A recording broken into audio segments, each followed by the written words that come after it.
Okay, we're live. Let us begin by acknowledging that we are gathered today in Mi'kmaq, the ancestral, present, and future territory of the Mi'kmaq people. Today, we gather with the intent followed by the living peace and friendship treaties, with respect, cooperation, and coexistence. We are all treaty people. I will now call the May 29th Town Council meeting to order. I will take an approval of the agenda or any additions or corrections.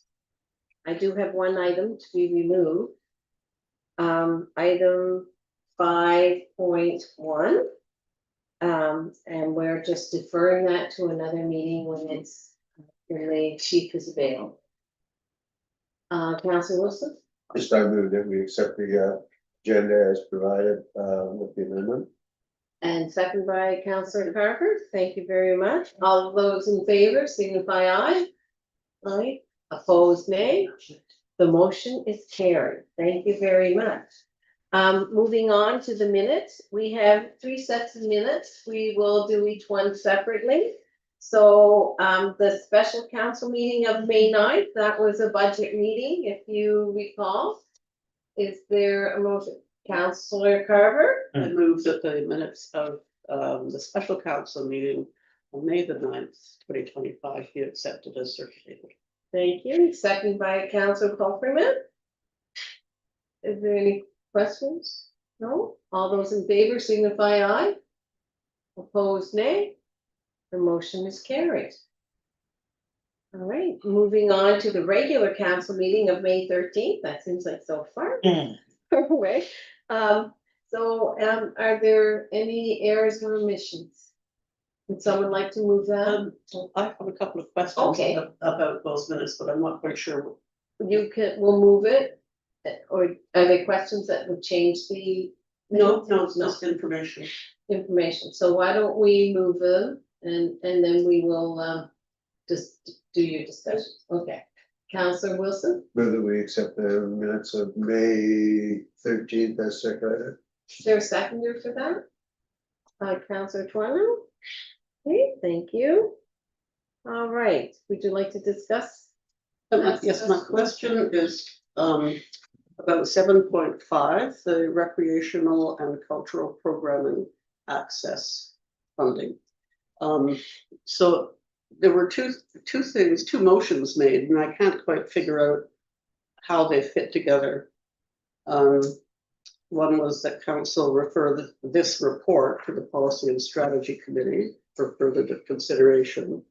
And then the other one was that $3,000 allocation be forwarded to the budget discussion. So I'd be happy to. I just couldn't make them fit, those two different things fit together. Sure, CAO? Yeah, I'm happy to help. So essentially the recommendation in the staff report was to pursue that new program for the 26-27 fiscal year. Mm-hmm. And largely because of the timing when organizations are doing their enrollment for the summer season. So we would be trying to get a program developed and rolled out this fall for next year. And as a consequence, there's therefore time to talk at Policy and Strategy about that and about the different organizations, things. But in the meantime, the motion was made by Councillor Feeney to be able to provide sort of interim support to those individuals who had been receiving or would otherwise expect to receive ProKids direct funding. Okay. In this fiscal year. Yeah, so it's the interim. Yeah. Funding. Thank you. Okay, that helps. Anything else on that? No, anything else? I think that Okay. was all. Yeah. All those in favor of those minutes being accepted? Aye. Opposed, nay? You voting, Councillor Coffeyman? Yeah, it's full. Yeah. Okay, thank you. Motion is carried. Moving on to the special council meeting of May 16th. That was another budget count meeting. Any errors or omissions? Move that we accepted as circulated. Thank you, Councillor Wilson. Is there a seconder for that motion? Councillor Carver, okay. Any discussion? No? All those in favor signify with aye. Opposed, nay. The motion is carried. Okay, announcements by council members. Well, we have a celebration during this time, and I'd love for Jenny Sanderson to come up, and we have a presentation for you. Play. That's always a good place, I think, because you like to get a picture. And for those of you who are not aware, we have a representative volunteer every year. And this is a provincial award, but we get to decide who we send as our representative. And I'm very pleased to say that our longtime gardener is the recipient of this year. Besides, Jenny does so many other things with her church and the community in general, and for many, many years. So, and she's also a singer, so gardening and singing, you know, she's a happy person, and we're delighted that you were chosen and nominated to be our representative this year. Well, thank you very much. And first of all, I have to say this is hugely embarrassing. Good. I looked at the list of past recipients and it's very august company to have joined. But anyway, thank you so much. And also to Kathy Gregoire and Jackie Avery, who sponsored me. So thank you very much. It's Well, we thank them too, but they knew what they were doing. So anyway, congratulations. Thank you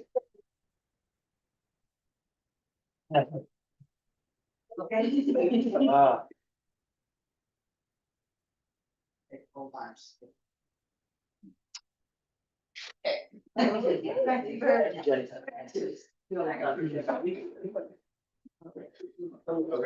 nice to go. Congratulations. That's it.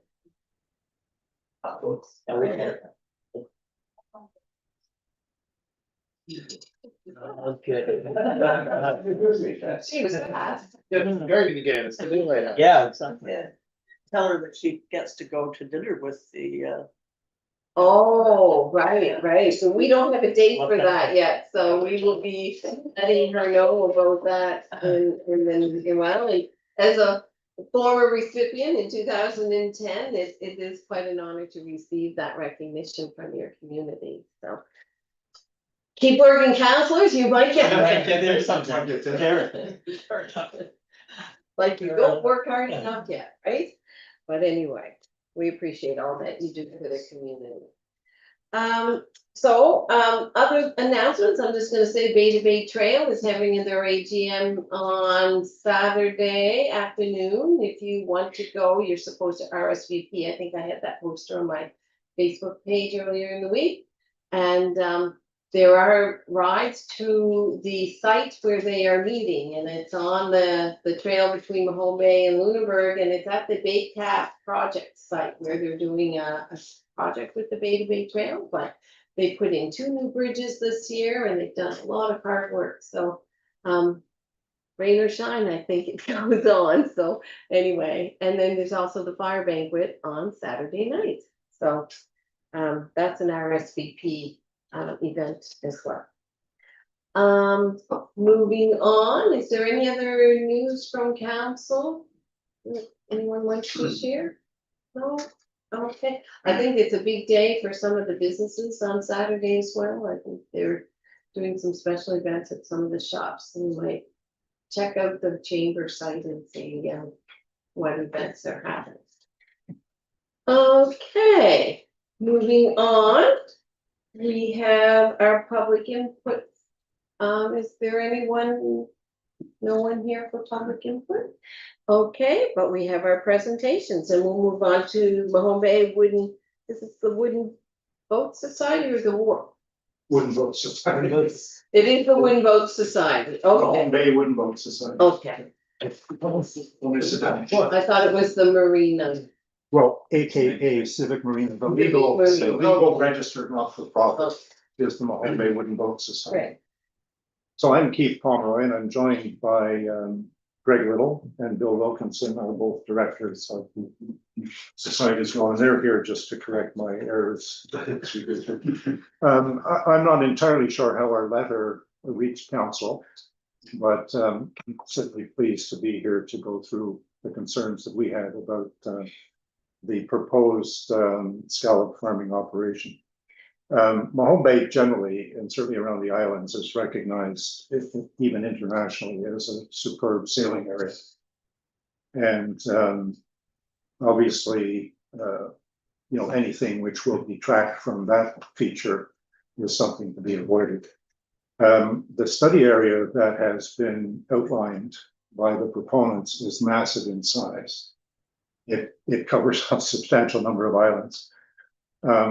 And the whole support of boating in this area has had government support. The docks that we have off the breakwater were supplied by Development Nova Scotia.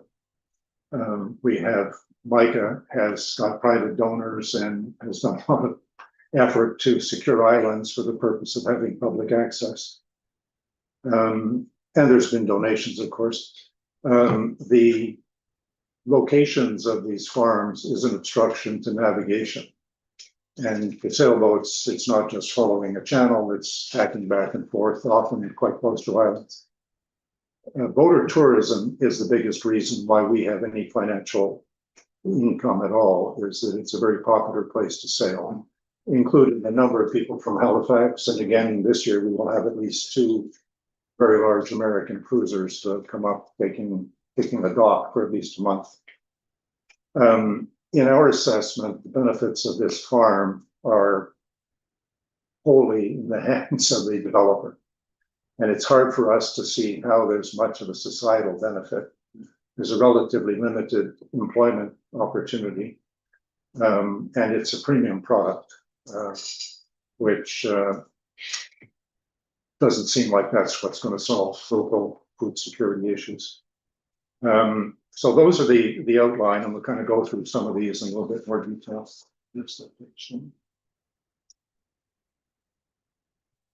Would like. What's that? It's not sharing what it looks like. Oh, it's not sharing.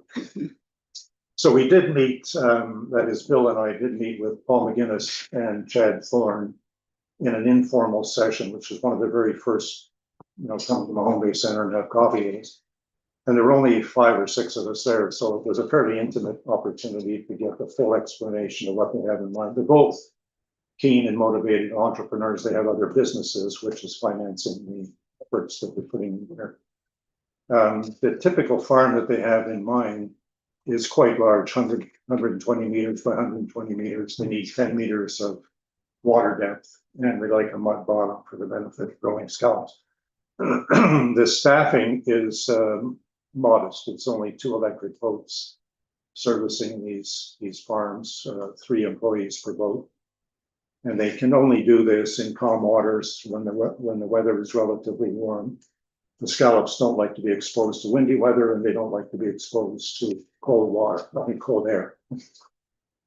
And again, this is a premium product. They're talking about $4 a scallop sold live, and the technology involved is Japanese mechanical scallop processing. They had spent some time in Japan looking at how scallops are automatically shucked, washed. They're even automatically drilled if they're going to hang them from a line. So I don't personally visage a large onshore, processing thing employing a large number of people. The option to lease, they started on this thing about 2 years ago, but their actual window was from February 1st to August 1st. And by August 1st, they have come up with either these are the areas we definitely want to lease, or they abandon the project to others. Mm-hmm. The Department of Fisheries and Aquaculture will decide. It's not a political process anymore. It's just an administrator who will make the decision. The criteria that are supposed to apply are really this question of what one would expect is, socially, economically, environmentally, and economically. Otherwise, they wouldn't bother doing it. So if we look at what they have shown us by way of a typical farm, and that's this little diagram at the bottom. It has the line on which they hang the cages in which the scallops grow. That line is anchored at each end and it has two supporting buoys to hold it at the right level below the surface. The intermediate buoys that they show on that line, they claim can be submerged sufficient that a boat with a modest draft would sail over the top of it. But these buoys and this simple diagram don't really betray or display the entire size of these farms. If we look at the Gifford Island farm, they claim it's 5.6 hectares, which is 9.9 of the playing fields over by the Mahone Bay Center. And it has to be, for that area, it will be 5 of these things along the line and then 10 lines wide. So if we, and that's our estimate, but if we look at the minimum number of buoys, it's 110 per hectare. And, you know, their whole operation, if they did the whole 50 hectares, is 5,000 floating buoys visible on the surface in Mahone Bay.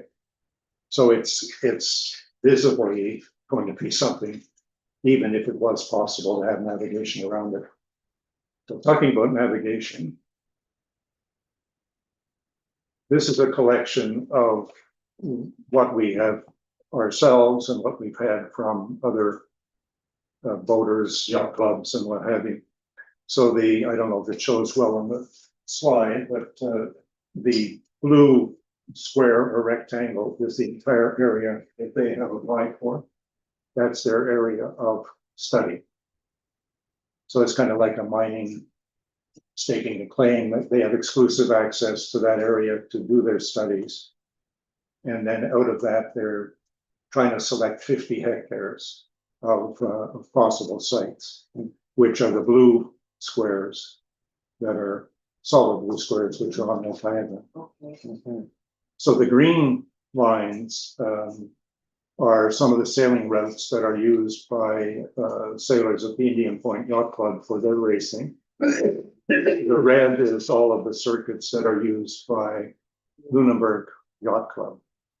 And the broad arrows are more or less the generic for the non-racing sailors like myself, who simply like to enjoy cruising around the islands and anchoring out overnight in the vicinity of these islands. So the Mica Islands are all circled in yellow. So these developments are all right in the area, which a great deal of public effort has been spent to make these things accessible for the public. Yep, we can go to the next slide. So, you know, we're probably not the largest of the marine industries that would be affected by having restricted access to these areas, but certainly we're 100% dependent on boater tourism. We as a marina have no income other than storing boats. We don't sell any fuel, we don't provide any maintenance, we don't do any repairs of any kind. So we're limited to the revenue that you can get from leasing moorings and charging for visitors to be there overnight. It's a bit specious to say, well, because you put in one scallop farm, tourism is going to collapse, but it becomes a bit of anxiety that if this whole thing was developed, would it diminish the attractiveness of the area for people to visit? A lot of sailors hate to sail off the coast of Maine simply because you're dodging lobster traps forever, like you don't even have a season where they're kind of taken out of the water. So last year, we had 43 seasonal users and 119 visitors, which accounted for nearly 800 boat nights.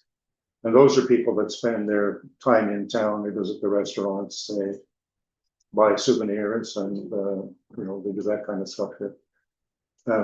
Not in our numbers. Well, our revenues last year were 100,000, which is basically break even. We're not for profit, and somehow costs of repairing things seem to eat up whatever little margin you have left over.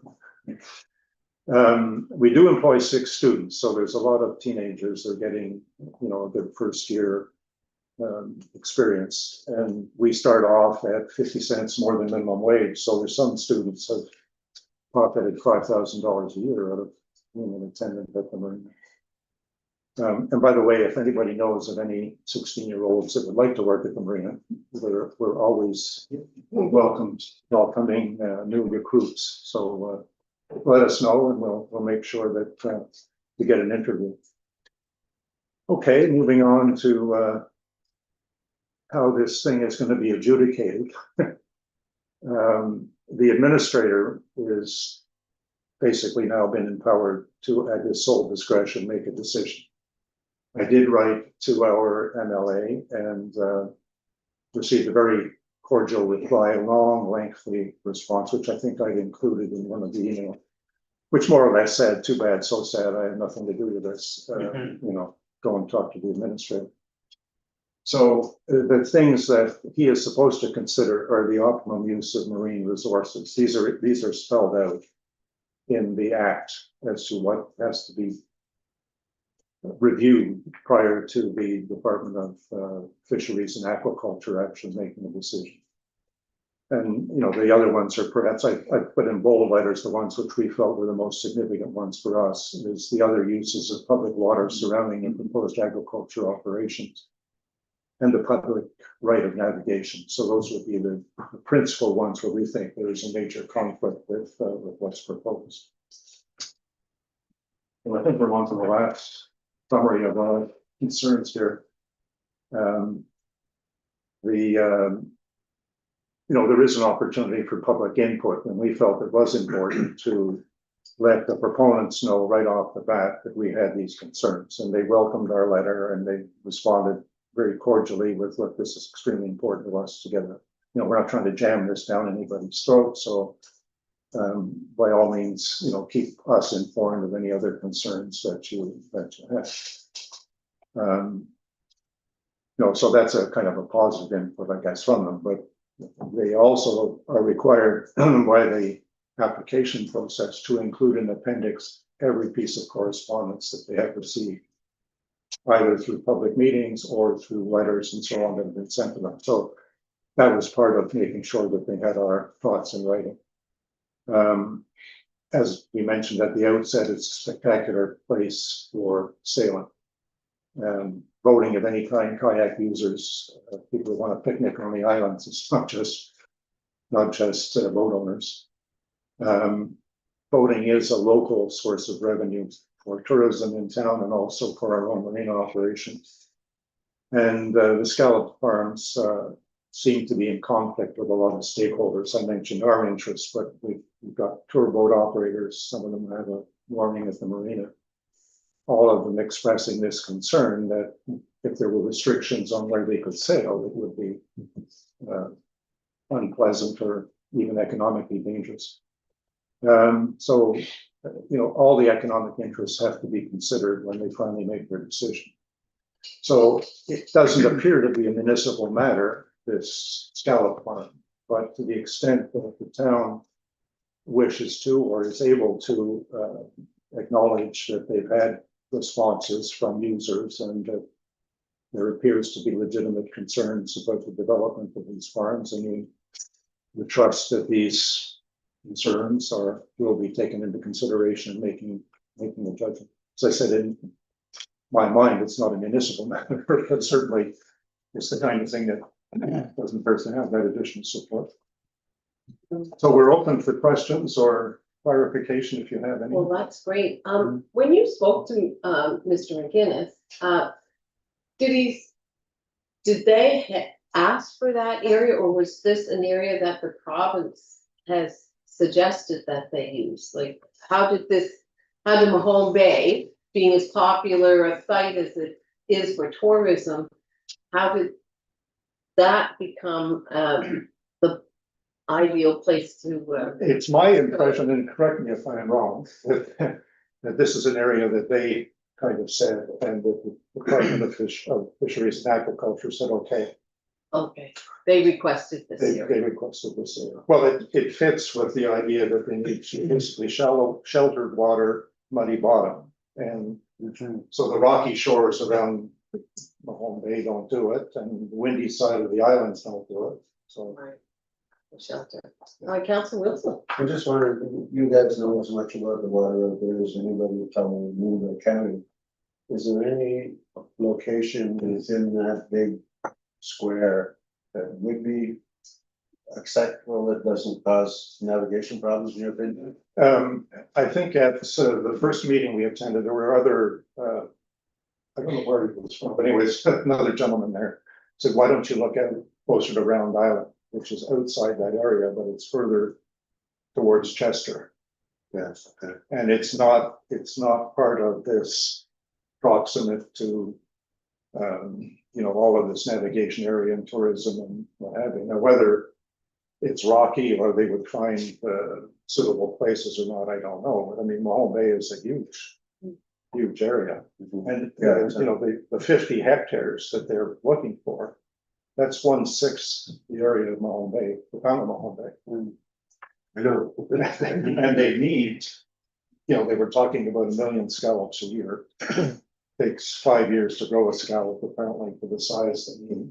Supplementary? But that leads to my other question, which is a business question, because my concern is frankly more that these guys will come in or get a bunch of government subsidies for this and that, they'll scoop as much of it as they can in their Swiss bank account and walk away and leave a bunch of junk of water for us to clean.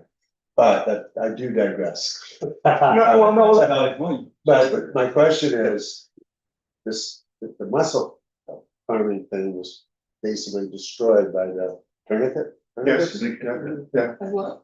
Tourniquets, it's the throat on the side. Yeah, and what I read is that this is the same problem for these guys, and I don't understand how their business model. Well, they claim they can, because they're growing in cages, the cages can be pulled up and pressure washed to take the tourniquets off. But I don't know anything about scallop farming, so they would appear to be well informed about what's involved in making a successful operation. Yes, please. There's a concern about how much it costs to clean up the site. Should they, as far as I can make out of regulations, at the moment, all they have to pay some site is $10,000. I believe it costs way more than that to clean that up. So that's a concern. It's just one. Yeah. Councillor Paulson. In terms of other locations, you're asking where they could be. There are existing scallop farms off Saddle Island, the top end of the bay, and there are other islands up in that location, which would be suitable as also 5 Acre Shoal, all of which are completely away from any marine traffic areas. The Saddle Island one's been there for years, so it can be done, and there are places. It's just that where they're chosen is the problem. Councillor Carter. Yeah, I was going to ask actually about any comparison with the mussel farming, but I guess we addressed that. Well, there are certainly mussel farms, but they seem to be smaller in area. Like I don't know any of them that have taken up 9 football fields to grow mussels. It's a couple of streams. Usually one person with a boat.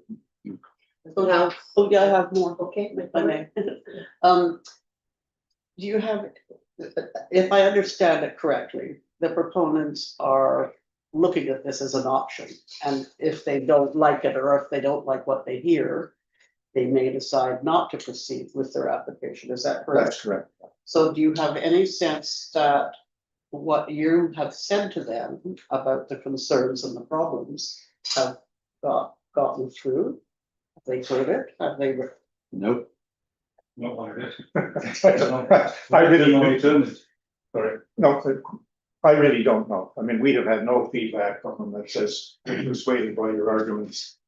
We're not going to pursue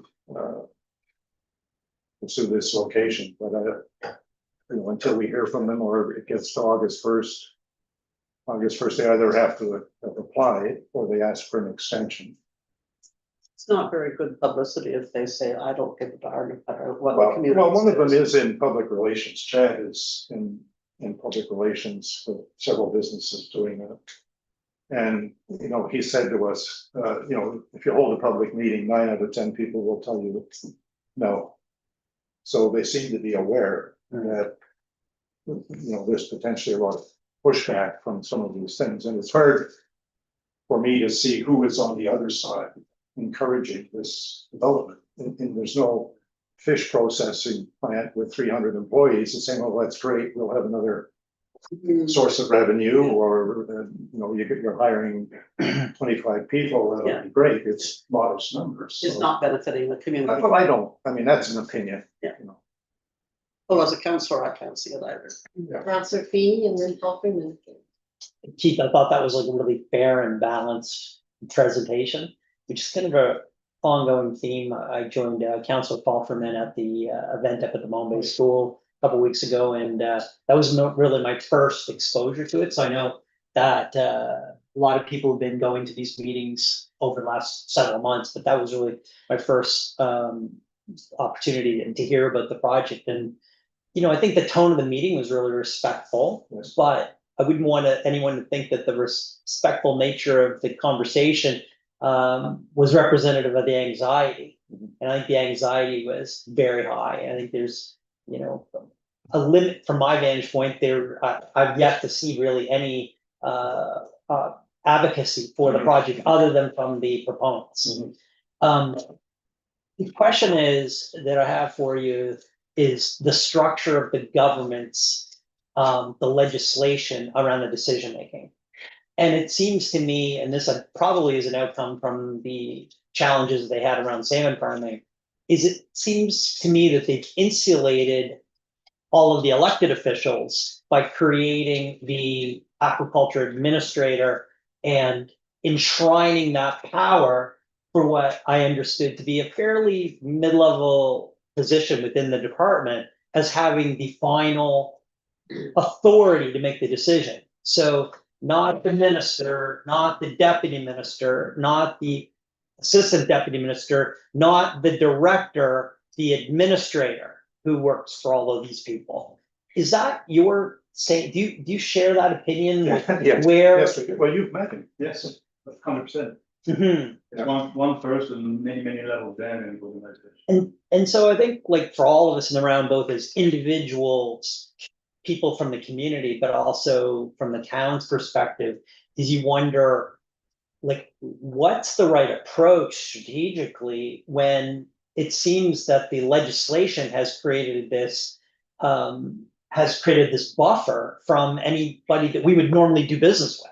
You Right. know, so the mayor would reach out to the minister, or we would reach out to the MLA and we would share with them our concerns. But in this case, it seems to me that the normal political channels where your municipal government might be of assistance is more limited because the bureaucracy has essentially been empowered to make this decision.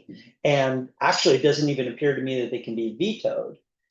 Do you have any advice on how we could be helpful if we wanted to be? Well, I mean, I guess from my point of view, it's perhaps through the political side to be expressing concern that this important decision-making has been left in the hands of a relatively low-level administrator. And in my opinion, without any serious guidance. Yeah. It's not like this administrator has been giving a scoring sheet Yeah. that says how many boats whose navigation is influenced equals 4 points. Like he's got no structure in my mind other than these regulations. And he's going to have to do this balancing thing. I mean, hopefully the guy's an avid sailor and says, Yeah, fair enough. And thanks for that. Councillor Paul Freeman. Just a couple of comments and then thoughts. The depiction you saw before was just a drawing, basically. It's not on a chart. By the time you put those areas on charts, there are shoals and restrictions on navigation that you don't even see. So it's further and further restricted. Someone at the meeting had checked with their insurers whether they could, in fact, sail over the locations, and the insurers said flatly no. So that means you're blocking off. You can't sail over in that context. Then there is the matter of charts and navigation. And these days, there are a lot of people on the water, especially the last few years. They don't have a great deal of experience. It's all happened with COVID and what have you. And they operate off GPS, positioning charts. Well, these won't appear on charts. So at night, no visibility, and so on and so forth. Anyway, back to the main thing. Keith mentioned this, it wasn't sure how it fitted into the municipal interests. I think it very much fits into municipal interests. Without the traffic that we're getting in Mahone Bay, we don't have a civic marina. We don't have revenue and rationale for repairing a wharf. We don't have people coming to town as much as they do, who are employed by the marine industry if this hits badly.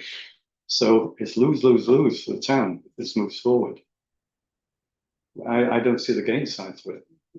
And I don't comment on the technical side of the operation, but I have heard from people who have literally worked in that industry who believe it's an impractical proposition.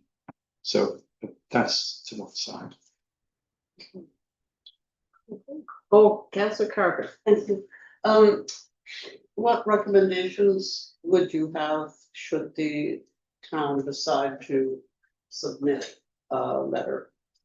What angle it would be best to take? Well, I think at least the process question about who is deciding and what guidance are these people getting from the elected officials? Like, there doesn't appear to be any recourse, so you get a decision by this administrator and it's game over. And so as a minimum, there should be, I think, some sort of review process possible. Premier can stop in. Yes, well, get out his red pen. If he can stop any kind of development, and he legislated that, he can. That's right, stop in. yes. I thought there was an appeal beyond the administrator. Well, is there? Yeah, Yeah. we haven't spoken about it. It was a fairly complex Yes. flow chart that shows you all the steps that we've Yes. taken. Keith mentioned earlier, this scoping period where they're doing all their analysis ends at the end of August. They have 6 months to extend it. Should they, for example, choose to go ahead with the lease 1st of August, we as the public only have 30 days to reply or oppose the proposal. So that's our opportunity. At that point, if there is an opposition, then they can go through a whole different process. And a clarification on the administrator. I spoke to the administrator up at Mahone Bay Council. Mahone Bay Centre. And he said he will be farming out some of these questions to other departments. For example, the Department of Transport will look at the navigational aspects of this. That's So federal. So he's even throwing that further away, letting some other government or agency decide on what's navigation and what is. I would say from our perspective, the Department of Transport generally is looking to remove the number of navigation aids they have in the water already. So well, I don't see a good avenue down there. There will be other departments as well where Mr. Roberts, cheap chips, you name it, can go out to other different agencies and look for input. So he further steps away from the decision. That's another challenge. It's one guy, but he can farm out some of the details to somebody else and let them make the decision. And then he said, "Oh, it's out of my hands." So it all narrows down to one guy, then fans out to a whole bunch of federal organizations for them to give their input. It's almost nine. They can figure out. It does seem like it's a steep departure from ministerial responsibility. Like, it's a very unusual. Process. Well, Thanks for it that. seems low key compared to like when the salmon farm proposition was floating around here. There was all sorts of social media, mainstream media, so many meetings, a lot of vocal. I'm not hearing the vocal as much as, and I think maybe it's because people don't understand what what the challenges are for like the marina and for the sailing community and recreation and whatnot, right? Well, also salmon farms by their nature have been much more controversial in terms of floodlights at night and, you know, feeding machines and noise and plus the contamination of the ocean floor. Um, So, you know, here it looks a lot more benign if you just look at it as a, you know, a few cages hanging from a line, well, that's not a big deal. But when you see when you talk about how big this could be. Yeah. Right, that is a serious consideration. Councillor Kerr. So there may be a public perception, that as much as it's sunk in, is that this is about elite people who are able to sail, and not about me, the ordinary person. Because when you think about salmon farming, you also worry about the effect on beaches. And it's sort of a different level of concern. I have another thought there. Oh, yes, so that if the town does decide to send in a letter, it seems to me that one thing to include would be the absolute value that we place on everything that's been accomplished by Micah. Yeah. For example, what it means to our community and the marina in terms of the image of our town, the brand of our town, as well as those economic benefits that you're referring to. Mr. Wilson, did you have a question That's a comment. Oh, yes. You're 100% correct. We have been talking to the Chamber of Commerce about this as well. They are gathering information to what their position will be. But there is a building process there to understand what comments from the businesses. Okay. And there is another group called the Friends of Mahone Bay who have done something similar to us, gathered something like 400 signatures on the petition, describing similar examples as Keith showed you, see the routes, a number of boating activities of this will affect, not just of pleasure elitists, if you will, but there's a lot of industry here. Whether it's the sail tours, whether it's the guys at the barges moving through and around the islands themselves. We've got a lot of residents that have properties that need maintenance, which requires them to be thawed just to go through. So there's a fairly large group over there, following the same kind of guidance on the regulations that we need to talk about. So this is so there is a bigger group. I don't think it's being made vocal yet, but now we're working with the Chamber of Commerce as well. So we've got a fairly broad influence in the region. Great. Oh, yes, Greg. This might be a bit speculative, but in others, scallop farms globally, including China, that they do introduce feeding as well as antibiotics to enhance scallop growth. And the Blue Lantern people are claiming that they're just going to catch the local spats, which are the freezing stage of a scallop's life, and use that to seed their operations and not bringing in outside non-indigenous scallop. And they claim they're not going to use any additional things like feeding antibiotics. But in my mind, if your operation is starting to fail, that you will attempt to introduce that, and that's a big concern. For me anyways, for the ecology of the bay, because we have some tidal flushing, but not substantial, certainly not like the Bay of Fundy. So that it could ultimately have problems with ecology as salmon farms have. So that's just my concern, is how much this would run away with, trying to make it a viable commercial operation. Okay, thank you for coming and making your presentation and answering questions and also making remarks that are significant to this issue. So thank you so much and good luck. Thanks a lot. Right, thank you. Thanks, guys. Great presentation.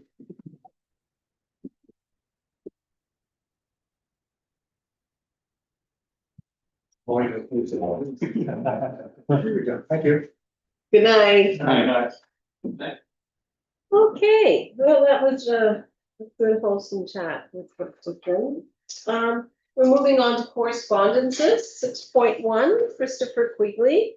If you recall, he's the executive director of the media, the art workshop, and he did a presentation several weeks ago. I did reach out to Sue Bookchin of Be the Peace, and she highly recommends this proposal, and would really welcome that if the town did support it with a letter.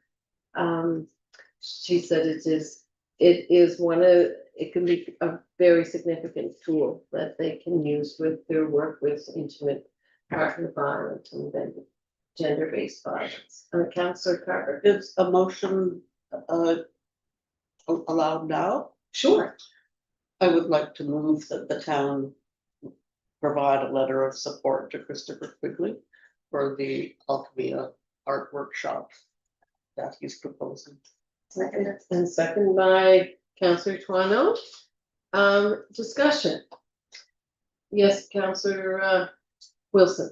I was on the fence about this whole thing, not because, I necessarily believe that male violence against women is a good thing, but I wasn't sure that it was something that a municipality should get involved with one way or the other, because we do represent our taxpayers. But when I read somewhere in the last 2 weeks that it was such an in-your-face presentation that they were expecting to have to bring trauma experts and social workers and so on to the event because of the trauma it might cause to people who viewed it, my reaction was, don't touch it. As a municipality, I think it would be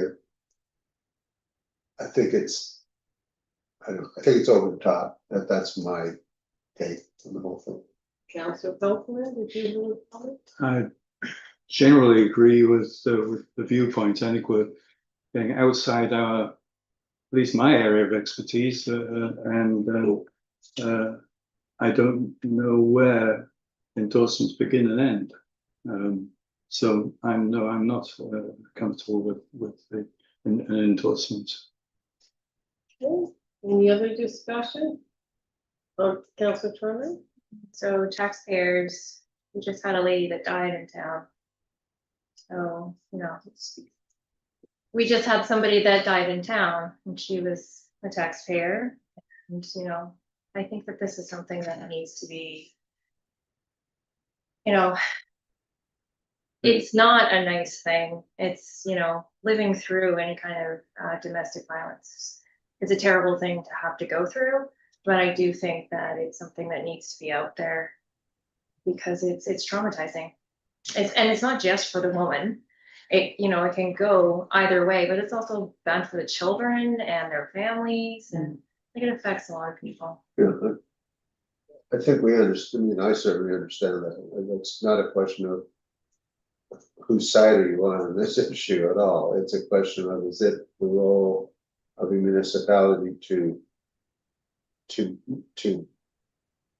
take, I guess, to support something that is argued that they are saying outright is very, very offensive is not the right word, but very It's shocking. in your face. It's quite shocking, I understand, and it's meant to be that way because to wake people up that this does take place and it's happening every day in many homes. And it is a wake up to people and it is meant to shock people. Yes, Councillor Feeney. So, I'm going to support the motion. I think the idea of an immersive art installation, art's really in the eye of the beholder, and interpretation isn't necessarily needs to be shared. Not everybody needs to see the art in the same way for it to be impactful. I think the spirit of the spirit of the request, and I think the spirit of, if the motion passes, is really to indicate to the artist and to the community that's trying to impact that, you know, the town would be, like, we're open to an art display. If you, even if the subject matter is heavy, and if you want to come to town with your immersive art display and you need a public venue to display it, like, we would provide a public venue to do that.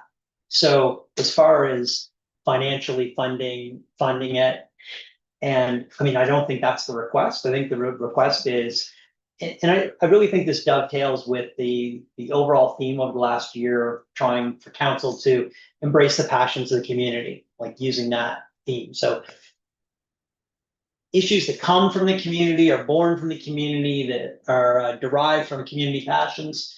Like, we're here to help manifest that in some kind of a positive way. So look, I hear you that, like, we're not the artists, and I mean, I think it's in the eye of the beholder, but I think I'm perfectly happy with supporting the idea that, you know, we're open to the display if it comes here, and I think it's an easy thing for us to do, and I'd support the motion. Any other discussions of Councillor Carver? No, I think the letter from Sue Bookchin, the executive director of Be the Peace Institute, was very persuasive, and her letter does refer to the possibility of trauma in responses to the work, and as Councillor Toronto has said, the whole issue of gender-based violence is laden with trauma from everybody's perspective. And the only way that these issues are going to be addressed through healing the trauma is if they're acknowledged, if they're seen, if they're responded to. So I think that I think a letter can be crafted that supports the general initiative and supports the idea that a municipality does have a role in addressing gender-based violence. We've had that conversation here. It may be a limited role, but the main thing is to support raising awareness. Raising awareness of people taking ownership of their own part in violence. So I'll be supporting the motion. Thank you. Ray, Councillor Kingsmill, did you want to? No, I don't think I don't have anything to add. I agree with what Penny said, and Rebecca and Councillor Feeney. I'm supportive of the motion to raise awareness, especially in our community, which was impacted, you know, directly. And they're still impacted by the Yeah. event. Exactly. So Right, and, I mean, and you don't have to, there's also a re-traumatization that Yeah. takes every time there is an incident that you hear in the news or in your community. It brings back experiences and trauma that people have suffered before, so it's yeah, it's repetitive in that sense. exactly. And this isn't something that's happened, you know, in Texas, right? Or this is up the street. So I'm fully supportive of. And Nova Scotia has a very high rate per capita. Yeah. We need to be very aware of. Okay, any further discussion? Okay, ready for the question? All those in favor of sending the letter? Signify aye. Oppose? Okay, the motion is passed. Mayor, indulge a second motion. I think the letter needs to be carefully crafted, and and maybe a little more conversation. So I would move that item, correspondence 6.1 also be referred to the communications committee, with obviously the council minutes to note that this motion is passed for their consideration and maybe any advice on the crafting of the endorsement. Great idea. Is there a seconder for that motion? I'll second that. Okay, second by Councillor Kingsmill. All those in favor signify aye. Opposed, nay. The motion is carried. Thank you. Okay, the item 6.2 is Keith Pomeroy, who we just had the pleasure of hearing. The stance of the Mahone Bay Wooden Boat Festival Society on the Blue Lantern proposal. Just file that for information, is that probably what? Yeah, I mean, I think because it appears 3 times on the agenda, the council item under Councillor Paul Freeman is probably where any direction would be provided. Okay, all right, so we will do that. And 6.3, the Remembrance Day flyby 2025. I sure missed it in 24 and 23, I think. But I'm hoping it will be here in 2025. Councillor Carver? I'll make a motion to support that. Okay, and second by Councillor Paul Freeman. Any discussion? Okay, all those in favor signify aye. Opposed, nay. The motion is carried. Thank you. Staff reports to council, May 29th. That is item 7.1. I want to get down on that. It's go to work, but if there's any questions, I can. Okay. Councillor Carver. I have 4 questions. Okay. One for each. So when will the Riverport Electric Light Sea Company, is that RELC company? Commission. Mission, thank you. When will the report come? Because it says it's coming in May, Yeah. which is now. Yeah, so, you know, we have a closed session tomorrow where a lot of the materials are being presented, and then typically council would discuss what would be wanted to be presented publicly and how. So in terms of, it's always a little bit awkward when we have something like this on here. There's public report, Okay, council will have some information in May. right. Presumably you still want something on the public record, so I don't have an ETA, but I would presume within, you know, the first meeting in June, basically. Okay. Thank you. And the time limited parking issue in number 2. What's happened to the questions that came from Bayview about? Lamar got back to me today and said he'd like to meet tomorrow, so I'm gonna meet with him tomorrow after council. Hopefully down at Bayview, we can walk Okay. around. Great, okay. So I hope that addresses it, but the signage actually isn't gonna go up till next week anyway. So. And if there's a problem from the school perspective, will that be delayed or? Yeah, well, we have a council meeting Tuesday evening, so like it won't be up by then, so I will at the very least be able to come Yeah. talk to you folks. Okay. I mean, that, just for anybody listening, we're only talking about the Clearway part of the signage. Okay. So the Clearway item, sorry, it's not fully decided yet. It's subject to more information coming in. Certainly the direction and expectation is that we're putting 15-minute signage along the sidewalk as has been discussed. But, you know, we'll talk to the school first to better understand where they're coming from. Yeah, okay. I think part of it rests on council's decision with regard to the Yeah, shoulder widening part as well. That's the part I was thinking of, yeah. yeah. Okay, Councillor Wilson. Would it be appropriate for me to suggest that, in your discussions with Lamar, whatever it is tomorrow, the whole issue of creating more parking on the actual school site be raised? Because it seems to me like what we're doing is, or what they're asking us to do is spend $45,000 of town money to fix a provincial problem. I think that's definitely my understanding. I think that is Lamar's understanding, but I will talk to you about it. Oh, okay. Councillor Kingsville, did you have your hand up there? I mean, I did have my hand up. It was really, I think sorry, Counselor Carver asked the question. So I just want to make sure that we're not going to be making any decisions, financial ramification decisions, before we see that report. Is that my understanding? Is that correct? Yes, again, we do have a closed session tonight, so maybe there's some closed session discussion, but essentially.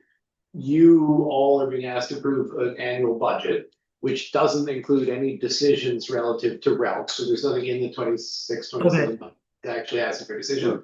But there's a lot of context in the budget that will then inform decisions to be made relatively soon thereafter. So, yeah, we'll get to talk about it in a closed session, and then kind of based on council's perspective, the public facing information would presumably support council making a public decision later this summer. But yeah, there's no actual decision on either of the RELF's requests that is coming from the budget process. Okay. All right. Councilor Carver, you had another item? Another one, so it was about the number 4, the Traffic Safety Act regulations. And when will we expect that report? So, I mean, all we're doing is sending off correspondence. Is it to provide Input. Supporting the use of. Yeah. So we did have a possible addition to that letter that was raised last week in council, and then it wasn't approved, so. I'll just continue with the letter on the basis of speed radar. Yeah, I'm sure as soon as I'm not working on the budget, I'll get that letter sent. I'm still waiting to be informed about the official workshops that I had registered to participate in anyway, so. Okay. Any more questions? Councilor Crawford? That? No, I'm done, thank you. Okay, is that just a? Okay, any other questions? Does anyone want to move to receive and file? Sure. Councilor Feeney, you do have one so happy well. Okay, moved by Councilor Feeney, second by Councilor Wilson, thank you. Ready for the question? All those in favor signify aye. Opposed, nay. The motion is carried. Thank you very much. Moving on to staff report, Main Street washroom design update. CAL. Thank you, Mayor. So this one is actually just a very small update, but we discussed this in the previous meeting. And there was a request to get the actual projected cost differences, and I will say these are still the engineer's estimates. In the case of the Edgewater washroom, the actual awarded contract came in somewhat below the contractor's estimate. So just keep that in mind. It was quite competitive. We would expect maybe a similar result here. But ultimately what we're down to is a relatively small difference in cost between the two designs. And we just need a selection from council and we'll go to tender, and then we'll find out what the actual costs are.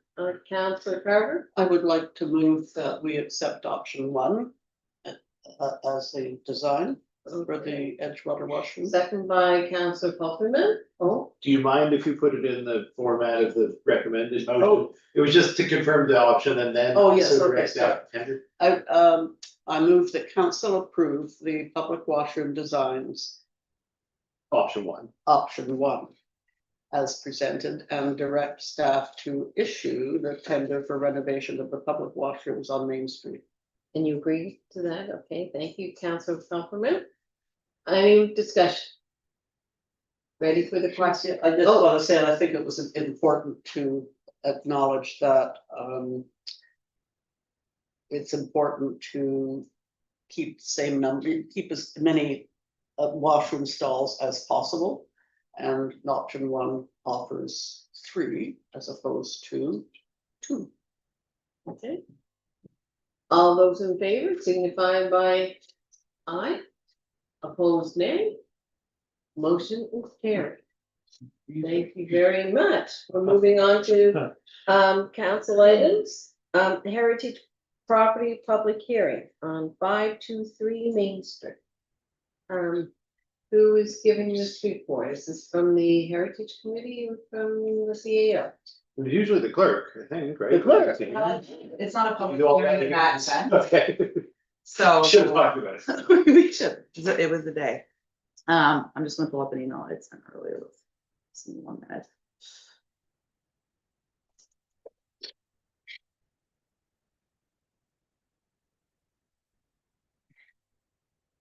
The town, council did receive the HAC minutes with the recommendation on April 24th and made a motion to start the process to register the property at 523 Main Street, which is where the bike shop is.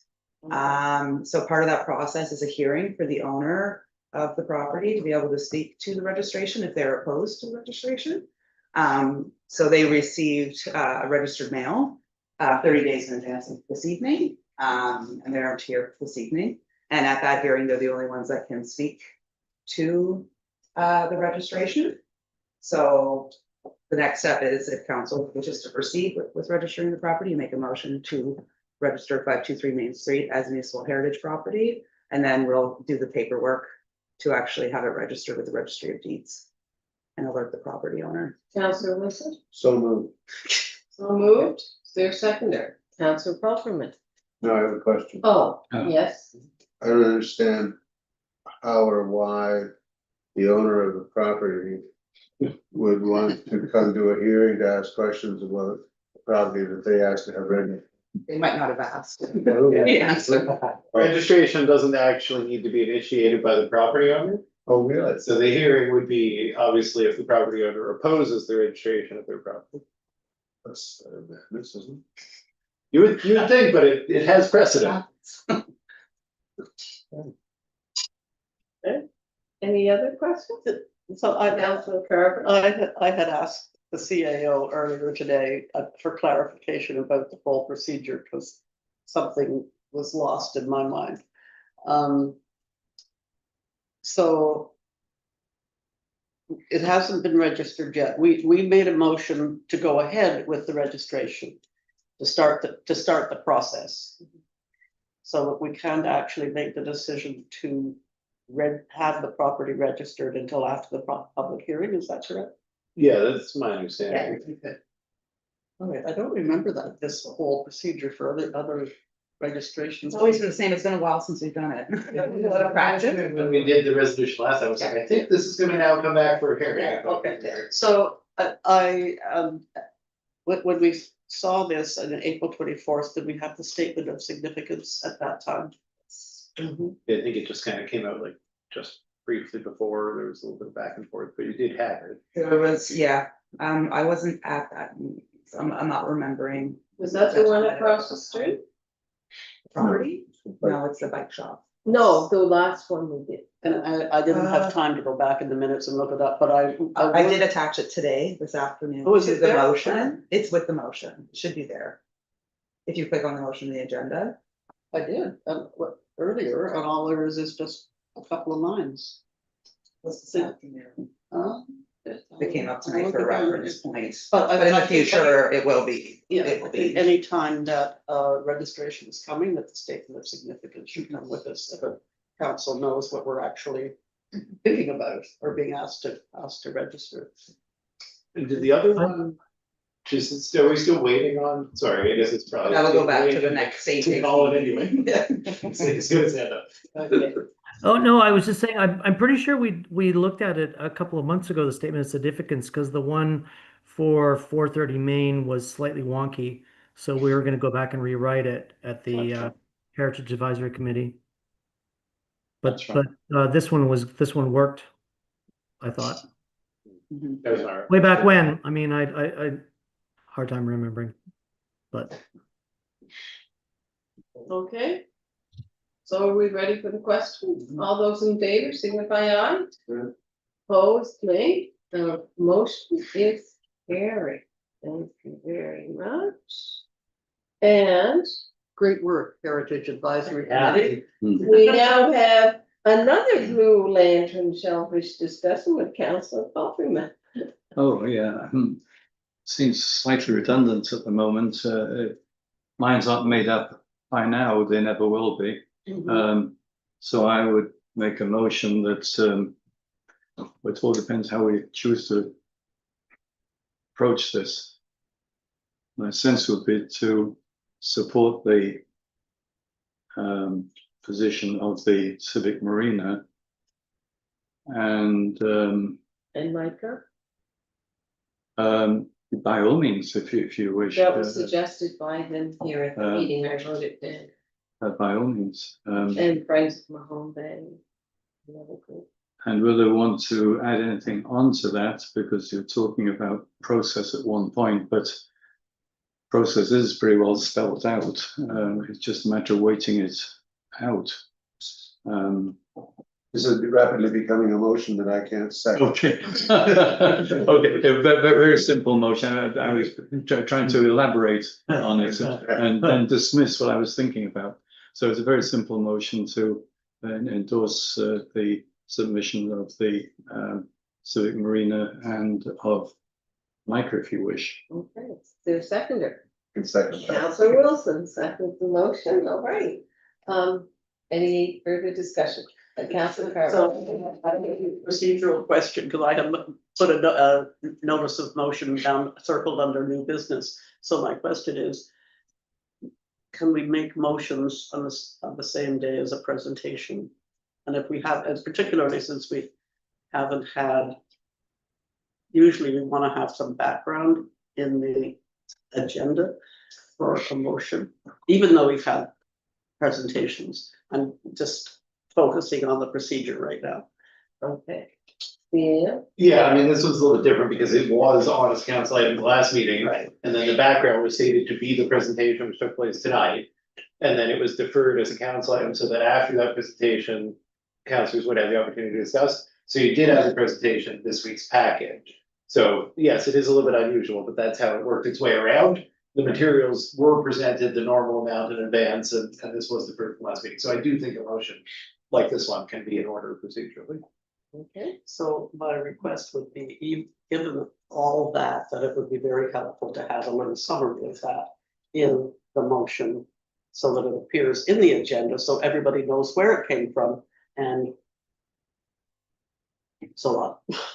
So just repeating that the motion Brian made, since it was pretty much the motion he was gonna make, we could have linked to the document ahead of time, yeah. Just to summarize the background, to make our document, the agenda and the minutes all fit together and fall into place. Because otherwise people really, where did this come from?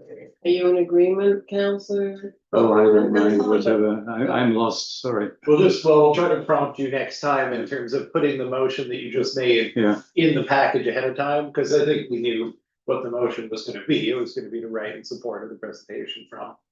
okay. Yeah, Okay, so fine. I think that's what's being called out, so Fine, okay. we should be able to deal with that. Okay. Thank you. Thank you. Now we need. All those in favor signify with aye. Opposed, nay. The motion is carried. Good. All right. Committee reports, South Shore Open Doors Association, we get this report each month with up-to-date statistics. It's sometimes a good idea to compare them with the previous month or several previous months, just to see if there are any changes. And so we need, can we do both together to accept? Or do we have to approve them? No, there's a motion in Motion. Yeah, Motion. I don't think we have to make motions to accept the committee reports, but you certainly can. But as Councillor Carver noted, there is a motion in the That's asset that management one to do management. first. Okay, all right, And then so you could take a motion to accept. Have you got it, Brian? Do I make the motion Sorry. from asset? Oh, Yeah, so there's a recommendation from the Asset Management Committee that council write to the province concerning the condition of Kenny Bridge. hey, is there a seconder for that? Or were you making that motion? Yes, I'm making that. Yes, is there a seconder for that motion? sure. Councillor Coughlin. Just a Okay, quick comment. At the Yes. same time during the meeting, and it's noted in the minutes, there was requested that Manager of Public Works look into the most recent condition report. So he has had that conversation with them, and they said they would see what they can find in terms of the most recent condition report, and they'll get back to us. By way of background, provincially, it's a requirement that they have detailed inspection every 5 years and a superficial one every year. And we received copies of the inspections for the Main Street Bridge because it's in our shared funding agreement, but we have no such responsibilities for Keddies. So we've not ever been copied on those reports, but we've requested them, so, you know, we'll forward them if we receive it. I don't think it changes the need to break the letter. And the reason we're requesting it is because although it's in modal or municipality, it's a key entrance to the town, so that's. Interesting, yeah. We don't want it to take 3 years to be prepared if they suddenly have to remove it. Yeah. Well, the half that is free is in MODL, the half that costs money is in our town. Well, we'll put it back. All where it right, is. all right. Changed. But we don't have any responsibility for Keddies. It's Main Street, we're responsible for the pavement up and the project responsible for substructure, but we have no responsibilities to the Keddies Bridge.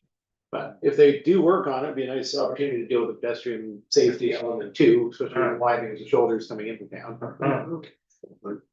Micro comment on the minutes on the second page in asset management, we have water, wastewater and stormwater. Well, that'll be something to fix at asset management, so remember that for that meeting, because we have. Okay, I'll forgotten by then. Have we voted on the I don't recommendation? think so. We haven't voted. Then I have a question about Okay. it. No, I have a separate question. Oh, okay, so ready for the vote, everybody? All those in favor signify aye, opposed nay. The motion is carried. Councillor Carver? So in the minutes, it referred to the fact that there are 50 to 60% of our treated water is lost. In other words, it's not sold. And so I wrote down here still. I think of Councillor Wilson years ago, eons ago, raising this question with great concern, and I thought there had been work done. Oh, enormous amounts. There was a report provided in the asset management package from Scott, if you want to check that out, but yeah, so there's been constant work. We do the step checks twice a year now. We do the listing twice a year now. We've addressed every customer issue that we could detect. The only things left are micro fractures and leaks at various joints and the older lines. I mean, our main lines are still 1949 original lines, so the likelihood of leaks in that system is pretty substantial, but Yeah. Despite the constant detection efforts, I think there's not much replacement for replacing the mains. And we expect that there would be a pretty substantial, like at least 5 to 10% reduction in losses if we complete the Main Street West project. Just proportionally speaking, based on size of the distribution system, quite a bit of it's likely in that section. Nothing at 30 million won't fix. Mhm. So can we, have a Oh, motion? so if that report was included with the asset management committee, does the public have access to that report? No, Could they? there certainly have been prior reports on open council agendas, but as far as that one goes, I guess we just to think about maybe could refer to comms committee. As is, how do we tell the public about line loss effort? It's just a suggestion, because I think we really want to think about how to present it to the public. The report doesn't have a ton of context, because we're all already at the asset management committee. Mhm. Okay. So can I, Just before we move off to committee reports, I just wanted to apologize that the May 7th Climate and Environment Committee minutes were left off here. There are no motions to council, but I just didn't realize it before the package went out, so they'll be on your next one. Just gonna come late. That is my fault since I'm the minute taker. okay. Okay. Then we have a motion to accept and file the two committee reports. Councillor Palfreyman, second by Councillor Wilson. Ready for the question? All those in favor signify aye, opposed nay. The motion is carried. Thank you very much. New business? Yes, Councillor Wilson. I'm not sure how to bring this up, because this doesn't appear on the agenda, maybe I'm totally out of order, so stop me if I am, but one of my concerns over the recent months has been the proliferation of communication between councillors arguing pros and cons at various points, or asking questions about what's in the agenda or what's in the various reports of council. most, if not all, of these back and forths are very valuable bits of information, but they're not available to the public. And I think we lose something, I think we lose something as a council when people can't see the discussions that have gone on behind the scenes by email. Or in fact, Penny's questions, which are perfectly legitimate questions, and she gets answers and then we move on. And I'm just wondering if there's a way that staff can figure out how to include those communications as part of the package for our meetings or some such way. I'm not sure how to do that. Yeah, I guess my first thought, because it is a big question, is that, you know, maybe there's another committee, policy and strategy or comms, where council could discuss that, because at the end of the day, you know, I'm not gonna start picking from emails that I'm copied on to disclose that information. We'll have to have some kind of a system. I think the best thing, even though it seems a little bit like theater, is to come in and repeat questions on the record if you feel there's public relevance. And I know, you know, Councilor Carver was called out for asking questions in advance, but she then also raises them on the record as well. And I kind of like it because I know they're coming, so it's not a bad practice. Sure. Okay, So wanted to raise that, so thank you. do we want to take this to policy and strategy? Or It's really at the discretion of somebody to make a motion if we want to have it. anybody? If you want to make a motion to that, or? I'd rather make a motion to pass it off to the communications committees, get their thoughts on it. Do you? Why Okay, not? all right, so there's, I'll second that. okay, second Jeff, by second. Councilor Kingsmill. Any discussion? Okay, all those in favor signify aye, opposed nay. The motion, okay, great, thank you. Thank you for indulging me. Okay, I did respond to your question. Good idea. It's great idea. We responded by email, so if we hadn't talked. I know. All right, questions and comments, any questions from the public? Nope, nothing. here. No, okay, I will entertain a motion to go into closed session for item 12.1 MGA 22(2)E contract negotiations. So moved by Councillor Wilson, second by Councillor Toronto. Thank you. All those in favor signify aye. Opposed nay. Before we leave, how The many motion- people are, oh, I'm sorry. Oops. The motion is carried. Before we leave, how many people are online? 9. To be constant, no? 9 people not out in their gardens.